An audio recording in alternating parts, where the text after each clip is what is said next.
આમોદ તાલુકાના આછોદ ગામે આરોગ્ય કેન્દ્ર સામે જ ગંદકીના ગંજ આમોદ તાલુકાના આછોદ ગામે આરોગ્ય કેન્દ્ર સામે જ ગંદકીના ગંજ જોવા મળતા ગ્રામ પંચાયતના સ્વચ્છતા અભિયાનના ધજાગરા જોવા મળતા હોય તેવું લાગી રહ્યું છે। સ્વચ્છતા જાળવવાની અપીલ કરતા આછોદ પ્રાથમિક આરોગ્ય કેન્દ્ર સામે જ ગંદકીના કારણે લોકોના આરોગ્ય સામે પ્રશ્નો ઉભા થયા છે। એક તરફ સરકાર દ્વારા સ્વચ્છતા અભિયાન કરી ગામને સ્વચ્છ રાખવા ભાર મૂકવામાં આવે છે, ત્યારે બીજી બાજુ ગામની અસહ્ય ફેલાતી દુર્ગંધથી પરેશાન બન્યા છે। આ બાબતે આછોદ ગામના જાગૃત લોકોએ આરોગ્ય વિભાગ તેમજ મામલતદાર તેમજ તાલુકા વિકાસ અધિકારીને લેખિત ફરિયાદ કરી ગંદકી દૂર કરવા રજૂઆત કરી છે। આછોદ ગામના જાગૃત નાગરિક હનીફ ખાન સાહેબે જણાવ્યું હતું કે પ્રાથમિક આરોગ્ય કેન્દ્ર સામે જ ગંદકીના ઢગલા છે। Reporting by Ketan Mehta, Bharuch.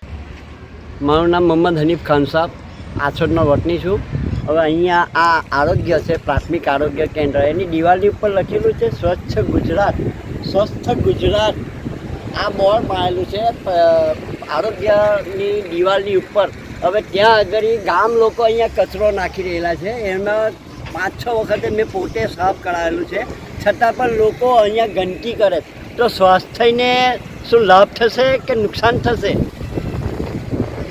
મારો પ્રશ્ન આ છે કે જેથી પંચાયતના જે કોઈ લાગતા વળગતા હોય તેને તાકીદે કરે, નહીં તો પછી મારે ગાંધી ચિંધ્યા માર્ગે આના માટે કંઈક પણ આંદોલને પહોંચવું પડશે। તમે કોઈ લેખિત ફરિયાદ આપેલી? મેં લેખિત ફરિયાદ પણ આપેલી છે, સ્વાસ્થ્યને લગતી આપણે તબીબી અધિકારીને આપેલી છે, મામલતદારને આપેલી છે અને ટીડીઓ સાહેબને આપેલી છે અને પંચાયતને મેં વારંવાર રજૂઆત કરેલી છે, છતાં પંચાયત લોકો સભ્યોને કે સરપંચને કે ડેપ્યુટી સરપંચની એમની કોઈની ઊંઘ ઉડતી નથી।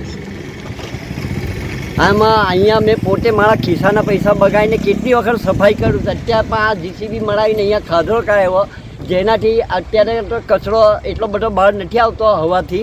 બાકી જો જ્યારે ખાધો ના કરેલો હતો તો અહીંયા રોડ ઉપર પણ કેટલા કચરા ને બધું પ્લાસ્ટિકની થેલીઓ ને બધું, જ્યારે સરકારે તેના ઉપર ડમ્પ મારેલો છે પ્લાસ્ટિક ઉપર, છતાં પણ ગામ લોકો અહીંયા આવીને નાખી જાય દવાખાના પાસે।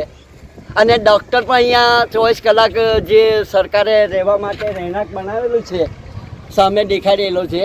અને જે વખતે છત્રસિંહ મોદી સાહેબ આ કચરો જે નાખેલો છે ત્યાં કૂતરા, ભૂંડા, રોડ એ બધું રોડની બંને સાઈડથી આવે અને કોઈ પણ વાહન ચાલકોને અકસ્માત થવાનો ભય રહે। મારો પોતે પણ એક વખતે હાથ ભાગેલો છે।